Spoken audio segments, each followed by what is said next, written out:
Taylor tells us about how she's approaching her 5th studio release as she received a record-setting award in Nashville. For me, it's all about figuring out how to say things in a way I've never said them, how to make things sound the way I've never made them sound before. Taylor told us she spent the past 6 months writing songs for her new album, and you can expect some big changes. I've never wanted to make the same album twice. I really don't want to make the same kind of sounds happen 2 albums in a row, because I think people like change. I think people like to hear something fresh and new, and yes, it's you, but it's a new version of you. So I think that's my main goal.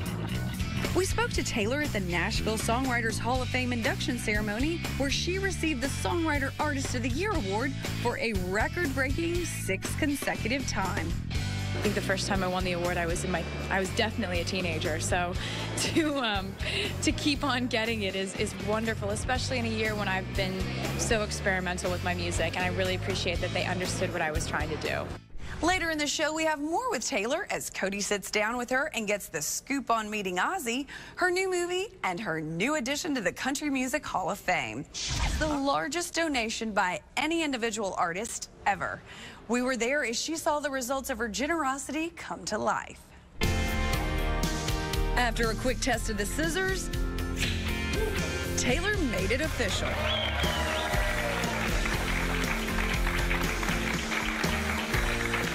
The Taylor Swift Education Center at the Country Music Hall of Fame and Museum was open for business. It contains classrooms and a learning lab, and there's an interactive gallery coming later.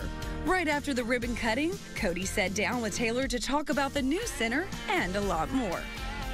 Your donation to the Hall of Fame could have really gone any direction. Why did you choose an education center?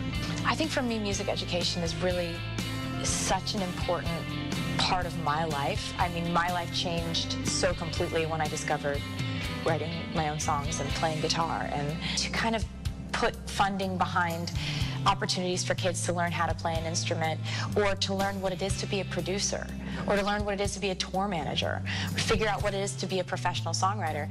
I think that has always been a priority for me, trying to figure out different ways to teach kids about the music industry. Shortly after the weekend ceremonies, Taylor was headed for South Africa, where she'll shoot her part in The Giver, a movie starring Oscar winners Meryl Streep and Jeff Bridges. And will you have any scenes with Meryl Streep during the movie? I don't know. I know I have scenes with Jeff Bridges, but I don't know, because they said that they're kind of going to let things unfold when we all get on site, which is really interesting and exciting.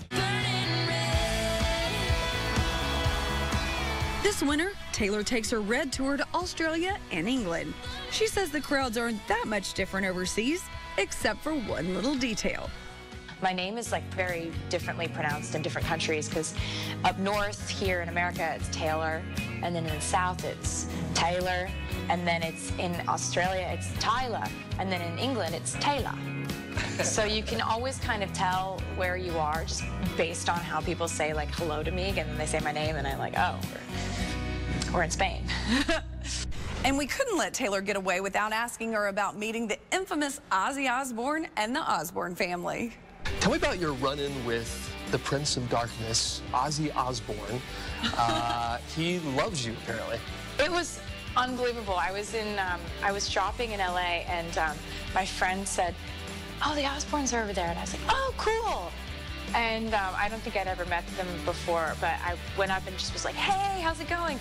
And met Sharon, Ozzy, and Kelly was there, and they're so lovely, and they're all so charming.